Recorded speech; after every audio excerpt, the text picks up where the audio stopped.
Hello, everyone. Welcome to Developing Palates. I am Aaron Loomis coming to you from the Drew Estate Studio. With me today is Seth Geis, and from the Pastani Studio, John McTavish. How you guys doing? You're muted. Good man. It's 2024. We're still talking about 2023. Still got some 2023 to talk about. We Doing do. great. We do. New From the year, pit, new from the pit in the mic. backyard, Seth's voice finally made it up to the top. All right. So today we are talking about the CLE PCA 2023 exclusive 50 by 5. Can I ask a question really quick? Yeah. Did PCA not basically kind of announce that they had like their own colors? We have colors. There's a color pattern Did they? for PCA. It's Because like I was green. not paying attention at It's all. like green. There's a green color, but we Oh, went with blue.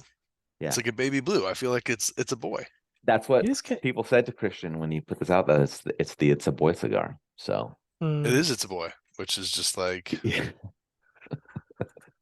5 by 50 comes out of the CLE factory in Honduras. Wrappers Ecuador and Connecticut. Binder and filter are both from an undisclosed South American location. Blended by Christian do, do, Aroa. do, do. Price point is $18. Cigar was released in October of 2023. So with all that out of the way, Seth, what was your overall experience like with this cigar? By the way, John, you can't find the PCA colors if you go online. There's like a relationship to like tobacco leaves and earth and Yes. green and browns and Oh, so forth okay. like that. So they actually put Yeah. some thought into it. All right, Yeah, there that's is a cool. thought process with this, but not it's a boy. Creaminess, cedar, little faint spices. Um, I was swearing I was getting like this Honduran quality to it, but it's secret tobacco, so who the hell knows where it's coming from. Just under medium in strength and body. Um, yeah, I mean that's just kind of how it smoked throughout. It was just like, okay, here we go. Smoking this for $18. Okay, John, John? what are your thoughts? Yeah, listen, there's definitely some Honduran tobacco in here because Honduran tobacco has that sort of musty funk to it, kind of unmistakable. It's light, it's mild. I got a lot of what Seth was talking about. So kind of some dry tobacco, light spices, a little creaminess in the retrohale, earth and wood on the finish, not overpowering on the palate, which is nice. Mild chocolate, that musty tobacco I was just mentioning. But it was restrained, which is good because again, it's undisclosed. But if there's too much Honduran filler in there, I find sometimes it's just too dominating in the profile.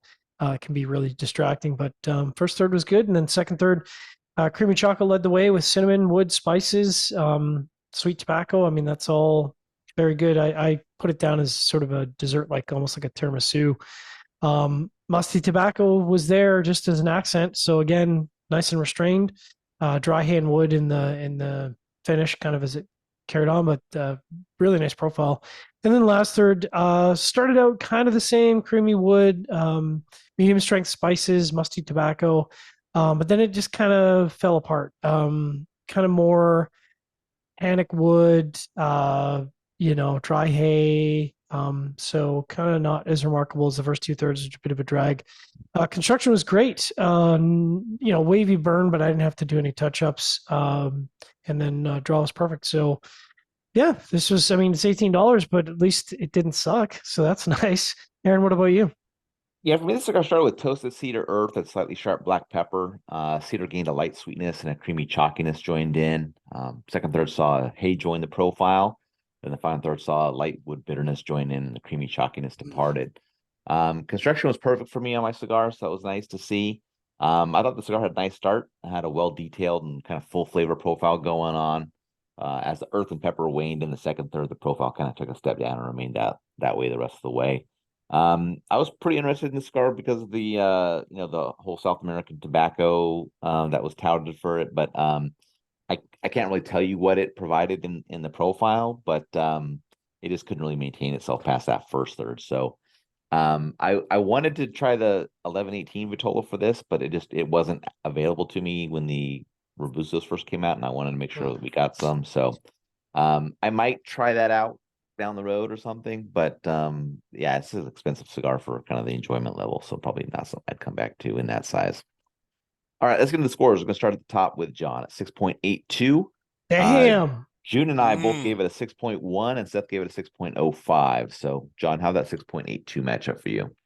Yeah, that matched up well. I really enjoyed the profile, and the construction certainly carries it up into the high six mark. So that makes sense. Yeah, my 6.10 matches up well. Above average flavor profile. That perfect construction kind of puts it over the top into the low sixes. But $18, that's a tall task. Maybe the 1118 is better, but we'll have to see if I even give it a shot. All right, so that's 6.05. Yeah, it's kind of what I expect. Kind of right there with you. I wouldn't even bother going to the 1118, man. Yeah. It's not going to make a difference at this Yeah, point. I probably wouldn't get around to it anyway. So, any final thoughts from you guys on this one? I have a few. First of all, did anyone else have a abnormally quick smoking time? Because I did feel like mine was kind of Yeah. yeah, fast. It was a fragile wrapper too. Mine was. yeah, I don't know if it was the filler component. I don't want to say anything negative, but the weight was a little on the light side for me. So that came up in the prelate, and then I got an hour and 29 minutes, which Mm. like I because I tend to clock it as I'm going to sort of see what my pace is, and so when I got to the halfway mark, I'm like, this is. Yeah, because I can't even remember the last time a Robusta took me anything less than an hour and 45 minutes to smoke. So Yeah. I guess where I'm going with that is, as a consumer, $18 for a Robusto that I would normally get between an hour and 45 to 2 hours, 15 minutes smoking time. That might be a problem for me, despite the flavor profile, if I'm looking for that smoking time. So I don't know. Right. I don't know what I could attribute that to, but it did stand out for me. Yep. Yep. That's all I got. All right. Wherever you catch this video, be sure to like and subscribe, but check out the full written review on the website, developingpalace.com. You can follow us on all the social media channels and catch all of our review recaps on podcasts. So iTunes, Google Play, and Podbean. Thank you for tuning in. We will catch you on the next one. It's a boy.